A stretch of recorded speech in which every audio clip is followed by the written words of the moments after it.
It's to rid our minds of the fact that we have the perfect right to do as we please in God's world and live the kind of life we want to live without any penalty attached to it. That's why we're here. Live your life to the full. Enjoy it to the full.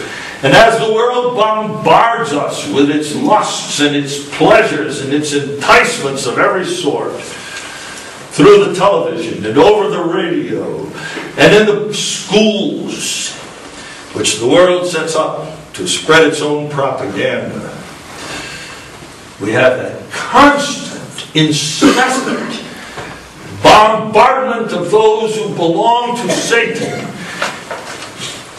that affects us inescapably.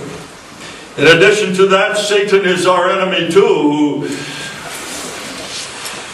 who hates us when we mention the name of God and hates us when we go to church on Sunday. Satan says, why go? Stay home. Stay home. Do your own thing. And he is very subtle and very clever and brutal. When we are at our lowest spiritually and when we are down and out, and when we can barely crawl along life's pathway because of the sorrows of life and the burdens of life and the cares of life, he kicks us in the head.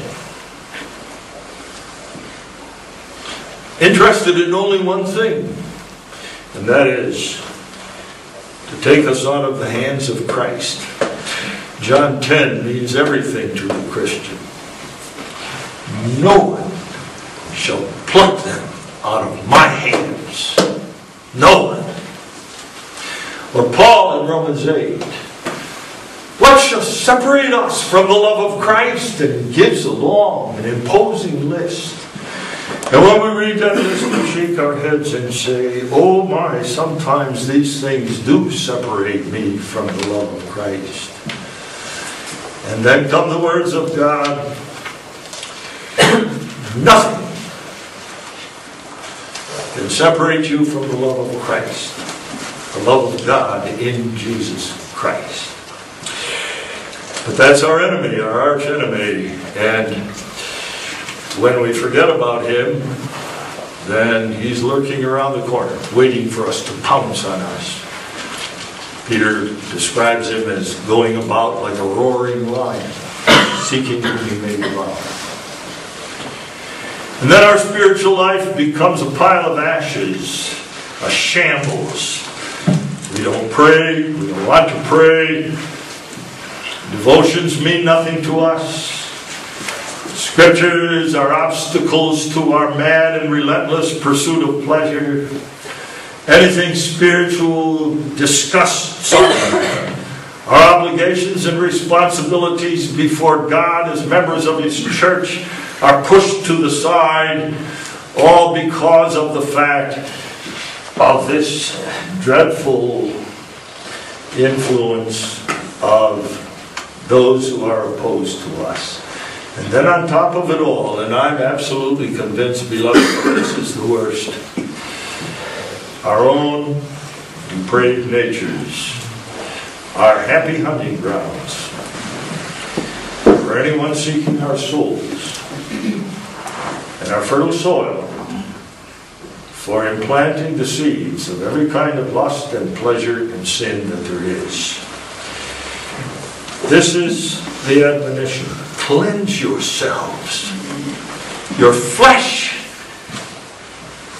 your minds, your wills,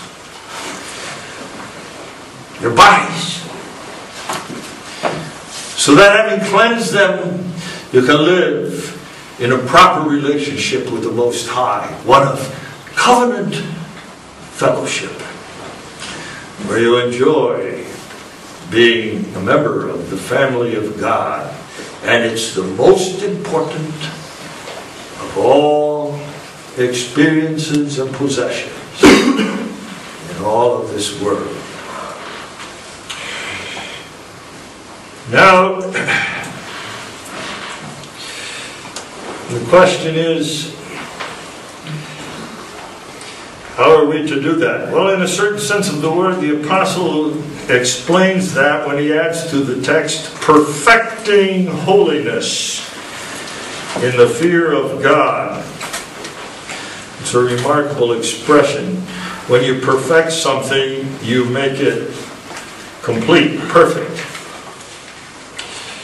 When a carpenter builds a house, he perfects it when he puts to the house the last touches that are necessary to make it a beautiful dwelling place for a family.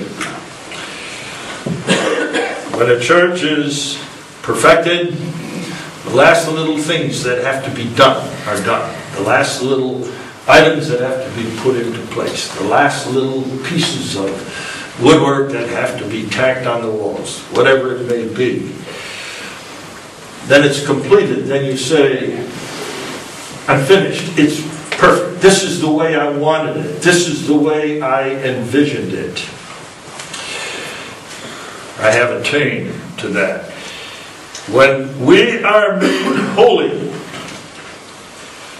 and when we have cleansed our flesh and spirit, so that holiness is perfected, then the last little bits of sin and depravity and rebellion are gone, and we are as holy as God is Himself. Be ye therefore holy, for I, the Lord your God, am holy.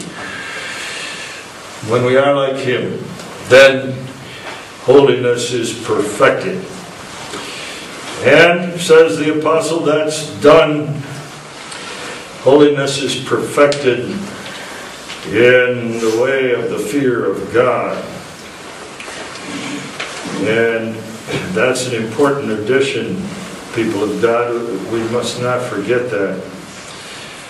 There's one thing that characterizes our modern generation in today's church is that there's no fear of God.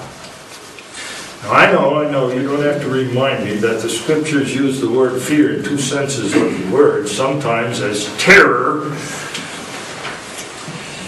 and sometimes as an anomaly is meant here.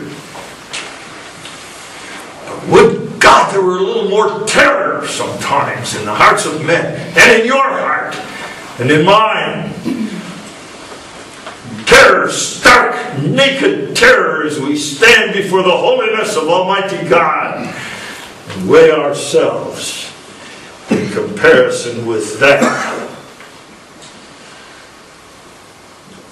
There were saints in the Old Testament who only saw angels and shriveled in fear. And they saw the glory that the angels carried with them from heaven. A little terror in the presence of God doesn't do anybody any harm. And I heartily recommend to you some real, honest, heartfelt terror when you're pursuing the paths of sin and walking in the evils of the world about you and pursuing the goals of the wicked.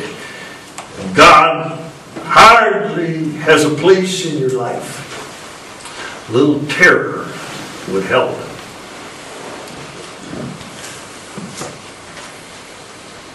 But at the same time, the word fear means also, and if I may give you a brief definition of that, means this, that we live so in the consciousness of our calling before God and of the wonder of His salvation in making us His sons and daughters, that we would not for anything